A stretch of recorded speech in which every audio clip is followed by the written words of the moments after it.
अभी कुछ दिन पूर्व ही कांगड़ा के अलग अलग हिस्सों में जहां अचानक से मौसम की करवट के बीच 40 से ज्यादा मुसाफिरों को दिन रात रेस्क्यू ऑपरेशन चलाकर सकुशल बाहर निकाला गया और पौंग डैम झील में 2 नवयुवकों की जान भी चली गई। बावजूद इसके कांगड़ा के नदी नालों में आज भी सैकड़ों की संख्या में सैलानी बीच भंवर में अटखेलियां करते मौज मस्ती के साथ बेखौफ होकर नहाते नजर आ रहे हैं। तो वहीं जिला प्रशासन के दावों की भी पोल खुलती साफ नजर आ रही है। दरअसल हर रेस्क्यू ऑपरेशन के बाद और मानसून से पहले प्रशासन के आला अधिकारी ये दावे करते नहीं थकते कि हर नदी नालों पर उनकी ओर से चेतावनी बोर्ड लगाए गए हैं, मगर ग्राउंड जीरो पर क्या हकीकत थी, हमारी टीम ने जब उसका जायजा लिया तो स्थिति ढाक के तीन पात ही नजर आई।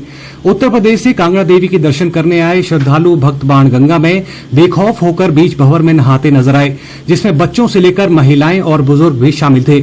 जब उन लोगों से बातचीत की गई तो उन्होंने पहले तो साफ मौसम और गर्मी से राहत पाने का हवाला दिया, तो वहीं दूसरी तरफ उन्होंने इस नदी को पवित्रता का द्योतक बताते हुए देवी मां सबकी रक्षा करती है का हवाला दे दिया। खैर, दूसरे राज्यों से आए इन अनजान सैलानियों ने तो पानी के लबालब बहती दुर्लभ नदी को देख उसमें डुबकी लगाना मुनासिब समझा, मगर उन लोगों का क्या जिन्हें प्रशासन की अनदेखी और ऐसे नादान अनजान श्रद्धालुओं की मनमर्जी के चलते अपनी जान जोखिम में डालकर रेस्क्यू ऑपरेशन में शरीक होना पड़ता है। बहन जी, क्या नाम है?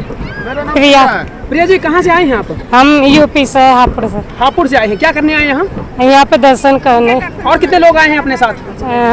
20-21 जने। 20-21 जने। हाँ। वो सबके सब यहाँ नदी में आ गए? हाँ, यहीं पे हैं। क्यों? क्योंकि गर्मी पड़ रही थी, इसलिए हमने गाड़ी खड़ी कर तो स्नान कर रहे थे। हमको तो कई दिन हो गए घर से निकले हुए। अच्छा, क्या? अच्छा, सुना नहीं कुछ? हाँ। तो डर नहीं लगता जब आप इस तरह से कहीं बारिश हो जाए, पानी बढ़ जाए? अब वो कहते तो सोचा कि नाले में थोड़ा नहाले, बस थोड़ा सा गर्मी। कोई बात माता जी के पास नहीं बहेंगे। नहीं, पहले दर्शन करे थे, फिर अब घर जा रहे हैं, नहाते हुए घर जाएंगे। नहीं तो ये डर नहीं लगता यहाँ? नहीं, डर नहीं ना, गर्मी पड़ रही है, गर्मी की वजह से बच्चे सब नहाना चाह रहे थे, नहाने के लिए छोटे बच्चों को गोद में लेकर नहा रहे हैं सर। अगर अचानक से पानी बढ़ जाता तो?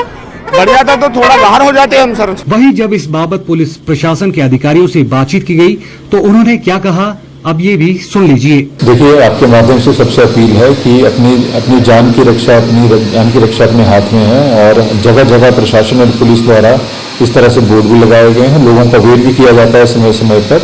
आजकल क्योंकि अब बरसात का सीजन चल ही पड़ा है तो अचानक एकदम बारिश जब ऊपर इलाके में होती है तो नीचे पानी आ जाता है, जिस वजह से हमें मुश्किल का सामना करना पड़ता है। तो पर्यटकों से यही एक दरख्वास्त है कि वो पानी के पास ना जाएं, पानी से दूर रहें। जी, समय समय जैसे मैंने आपको बताया कि हम पुलिस भी मौके पर जाती रहती है, लोगों को हटाया भी जाता है, वेट भी किया जाता है। तो अभी एक बार फिर से जो कल का इंसिडेंट हुआ है उसके बाद हम ये फिर से हम लोगों का वेट करेंगे।